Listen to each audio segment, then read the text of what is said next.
अस्सलाम वालेकुम। मेरा नाम सादत कयूम और मैं एग्री टॉक्स बाय सादत में आपके साथ गुफ्तगू कर रहा हूँ।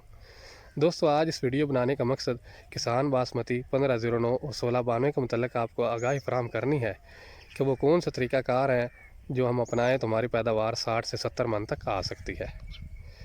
इसके लिए जो सबसे पहली और बुनियादी चीज़ है वो इसकी पनीरी है।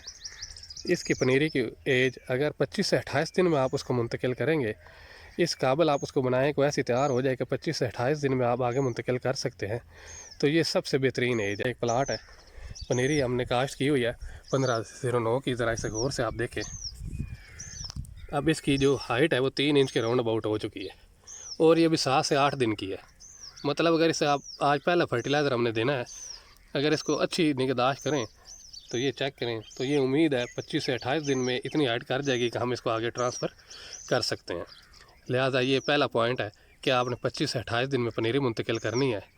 और दूसरा इसका जो पॉइंट है, जो मेन आपने फोकस करना है, इसको सीड ट्रीट लाजमी करना है। हमने इसको सीड ट्रीटमेंट किया हुआ है रोडोल्फ की मनसूई के साथ। आप मैंने एक वीडियो बनाई हुई है सीड ट्रीटमेंट पर, आप इसमें से कोई भी फंजीसाइड लेकर इसको सीड ट्रीट कर सकते हैं। उसका लिंक मैं शेयर कर दूंगा डिस्क्रिप्शन में, आप उसको भी देख सकते हैं। हमने रोडोल्फ की मनसूई इस्तेमाल की है 4 ml पर kg के हिसाब से। तो ये देखें, सीड ट्रीटमेंट करने का फ़ायदा ये है कि ये जो बकायनी की डिज़ीज़ आती है इसके अंदर वो नहीं आएगी, और बकायनी की डिज़ीज़ ना आने की वजह से आपकी अल्टीमेटली पैदावार बढ़ेगी और एक हेल्दी पनीरी आपकी तैयार होगी। जो इसके अंदर दूसरा पॉइंट है वो इसका वक्त काश्त। हमारे अक्सर दोस्त किसान इसको अर्ली काश्त कर लेते हैं क्योंकि ये हीट वेव्स और गर्मी को बर्दाश्त करने की सलाहियत इसमें नहीं है, तो वो फिर पैदावार उनकी काफ़ी कम आती है। इसका जो वक्त काश्त है वो आप इसको जितना लेट काश्त करेंगे उतना बेहतर है। जो सबसे बेहतरीन इसकी विंडो है वो 1 जुलाई से लेकर 30 जुलाई तक है। आप इसको 1 जुलाई से 30 जुलाई के अंदर ट्रांसप्लांट करें तो ये अपने पूरे पोटेंशियल पर खेलती है। फिर आप इसका फर्टिलाइज़र प्लान मैनेजमेंट अच्छी रखें तो ये ज़्यादा पैदावार देती है। जो आप अर्ली काश्त कर लेते हैं, हीट वेव से मुतासर हो जाती है, तो उसकी पोलिनेशन सही तरीके से नहीं होती, तो फिर वो दाने खाली रह जाते हैं जिसकी वजह से उसकी पैदावार कम आती है। जो इसका तीसरा मेन पॉइंट है वो है इसकी प्लांट पॉपुलेशन। जैसा कि हम आपको पहले ही जिक्र कर चुके हैं कि 1509 की जो टिलरिंग कैपेसिटी है वो कम है, ये टिलर्स कम बनाती है। तो अल्टीमेटली टिलर्स कम बनने की वजह से इसके मुंजर कम होंगे और मुंजर कम होने की वजह से पैदावार कम आ सकती है। लिहाजा जब आप इसको ट्रांसप्लांट करें तो इसकी प्लांट पॉपुलेशन का ख़ास ख्याल रखें, इसकी प्लांट से प्लांट डिस्टेंस कम रखें। अब ये आपके सामने एक मूंजी का प्लांट लगा हुआ है, ये देखें, इसकी प्लांट पॉपुलेशन कम है। अब अगर आप इसके ऊपर जितनी भी मेहनत कर लें 1509 के ऊपर, क्योंकि इसकी टिलरिंग कम होगी तो आप इससे एक अच्छी पैदावार नहीं ले सकते। और जो दूसरा तरीक़ाकार है वो ये है कि आप एक जगह पर एक होल में 2 पौधे लगाएं, मतलब 2-2 पौधे लगाएं। कहीं कहीं 2-2 पौधे लगे हुए हैं, जो एक एक है उसकी निस्बत ये जो 2-2 लगे हुए हैं, ये अगर सारे 2-2 लगे हुए हों तो ज़्यादा बेनिफिट देंगे। अब इसका जो अगला पॉइंट है उसकी फर्टिलाइज़र मैनेजमेंट। जैसा कि हमने आपको पहले बताया कि शार्ट मैच्योरिटी वैरायटी है, तो इसलिए हमें इसकी फर्टिलाइज़र भी जल्दी शार्ट टाइम में मुकम्मल करनी है। क्योंकि जब ये इसकी टिलरिंग जो कैपेसिटी है, जो टिलरिंग लेने का टाइम पीरियड है वो मुकम्मल हो जाएगा, तो उसके बाद फर्टिलाइज़र देने का ऐसा इतना फ़ायदा नहीं है। तो इसकी जो फर्टिलाइज़र है वो आपने 35 दिन के अंदर अंदर मुकम्मल करनी है। अब उसके लिए तरीक़ाकार क्या है कि जब आप इसकी ज़मीन तैयार कर रहे हैं और आखिरी आपने सुहागा दिया है तो उसके नीचे एक बैग नाइट्रोफास दे दें। और अगर आपने वहाँ पे इसको नहीं दिया तो जब आपकी पनीरी की मुंतकिल किए हुए 5 दिन हो गए हैं तो एक बैग नाइट्रोफास उस वक्त इस्तेमाल करें। जब आपकी मुंजी 15 से 16 दिन की हो जाए तो उस वक्त आपने फिर एक बैग नाइट्रोफास लेना है और उसके साथ आधा बैग यूरिया इस्तेमाल करना है। इस वक्त आप इसके साथ सीवीड एक्सट्रैक्ट लेंगे जो कि मुख्तलिफ़ कंपनियाँ दे रही हैं, जिसमें से जाफ़र ब्रदर वोकोजिम के नाम पे दे रही है, स्वात एग्रो सीमैक्स के नाम पे दे रही है, और बायोजी सर्विस पाकिस्तान विगरूड के नाम पे दे रही है।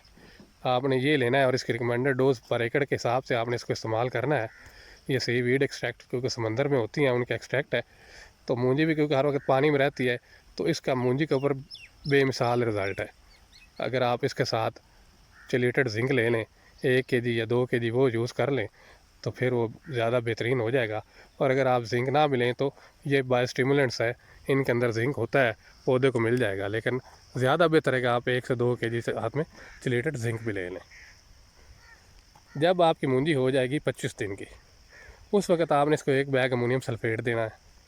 और जब आपकी मूंजी हो जाएगी 35 दिन की, उस वक्त आपने इसको SOP इस्तेमाल करनी है, जो कि आपने ग्रैनुलर SOP ले लेनी है, MOP ले लें या SOP ले लें। वो आपने 25 kg पर एकड़ के हिसाब से इस्तेमाल करनी है और उसके साथ आपने आधा बैग यूरिया इस्तेमाल करना है। ये इसका फर्टिलाइज़र मैनेजमेंट है। अगर आप इस तरीके से इसको फर्टिलाइज़र देंगे तो इंशाल्लाह उम्मीद है आप एक अच्छी टिलरिंग लेंगे और एक अच्छी हेल्दी क्रॉप आपकी तैयार हो जाएगी। इसका अगला जो पॉइंट है वो इसका पोलिनेशन का इशू। जैसा कि आपको पहले बताया गया है कि 1509 हीट वेव्स और गर्मी को बर्दाश्त करने की सलाहियत नहीं रखती, इसलिए जब ये पोलिनेशन के करीब आए तो उस वक्त आपने बोरान, जिंक और नया सवेरा का एक प्रोडक्ट है क्वांटस, उसका इस्तेमाल लाजिम करना है। ये तीनों ही प्रोडक्ट्स एक तो मौसमी तब्दीलियों के खिलाफ कुव्वत मुदाफ़त पैदा करते हैं, दूसरा पोलिनेशन को इन्हांस करते हैं, पोलिनेशन के जितने भी मराहल हैं उनमें सपोर्ट करते हैं। जब आपने इनको इस्तेमाल कर लिया तो इंशाल्लाह उम्मीद है आपके दाने खाली नहीं होंगे, मुंजर भरे हुए होंगे, तो भरे हुए मुंजर आपको एक अच्छा वज़न देंगे। जब आप अपने क्यारे को प्लाट के देखें और उसके इर्द गिर्द 20% जो मुंजर हैं वो बाहर आ गए और बाकी अभी अंदर ही हैं, पौधे के अंदर हैं, तो ये बड़ी बेहतरीन स्टेज है एक हार्मोन का इस्तेमाल करने का, और वो हार्मोन है जिब्रेलिक एसिड। जिब्रेलिक एसिड के इस्तेमाल से क्या होगा, जब मुंजर बाहर आ रहा है तो उसकी लेंथ बढ़ जाएगी। लेंथ बढ़ने से अल्टीमेटली आपके ग्रेन की लेंथ बढ़ेगी, क्योंकि ये शार्ट हाइट की वैरायटी है तो इसके गिरने का इतना ख़तरा नहीं होता, तो इस पर जिब्रेलिक एसिड का इस्तेमाल बेहतरीन रिज़ल्ट देता है। आखिरी पॉइंट है इसका वक्त बर्दाश्त। जैसे ही आपको महसूस हो कि आपके मुंजर जो हैं, चावल है, वो कलर बदल रहा है, तो आपने इसकी बर्दाश्त कर लेनी है, क्योंकि आप इसको ज़्यादा ड्राई करेंगे ऊपर तो फिर इसके जो केरे का है वो चांसेस ज़्यादा होंगे जिसकी आपकी पैदावार कम होगी। दोस्तों, तो ये हमारी वीडियो थी 1509 किसान बासमती और 1692 के मतलब कि आप इससे किस तरह ज़्यादा पैदावार ले सकते हैं।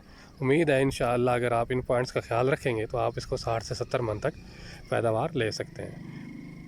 अगर आप हमारी इस तरह के मज़ीद प्रैक्टिकल वीडियोज़ देखना चाहते हैं तो हमारे इस चैनल को सब्सक्राइब करें, बेल के आइकन को दबा दें ताकि आपको मज़ीद आने वाली वीडियोज़ के नोटिफिकेशन मिलते रहें। शुक्रिया।